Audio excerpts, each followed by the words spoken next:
আসসালামু আলাইকুম। আমি আগেই বলেছি এটা ডেমোক্রেসি, এটা কুফরি গণতন্ত্র। এটা দিয়ে কখনো আপনি শান্তি শৃঙ্খলভাবে ন্যায় বিচার পাবেন না। আপনি হাদি ভাইয়ের বিচার হবে না ভাই। আপনি লিগে রাখেন ভাই, 12 তারিখে সরকার ক্ষমতা আসবে, নতুন দল তৈরি হবে, তারা সংসদে যাবে, তাদের আনুষ্ঠানিকতা শুরু করবে। একটার পর একটা টপিক আসবে, হাদি ভাইয়ের টপিক নিচে নেমে যাবে, বিচার হবে না ভাই।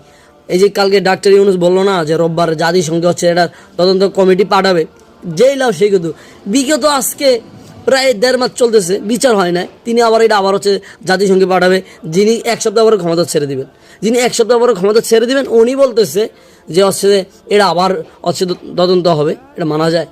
অতএব জাবের ভাইরা যারা আন্দোলন করতেছেন তারা ব্যর্থ, তারা তাদের এটা কোনো উপকারে আসবে না।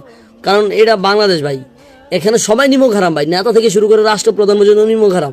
সবাই দুর্নীতিবাজ, ঘুষখোর, চাঁদাবাজ, প্রত্যেকটা নেতা। আমি বুকে হাত দিয়ে বলতে পারবো, এমন কোনো বাংলা মাটিতে মায়ের ছেলে নাই যে এমপি, সংসদ, পার্লামেন্টে কি দুর্নীতি করে না এখন পর্যন্ত। আল্লাহ হেদায়েত দান করুক।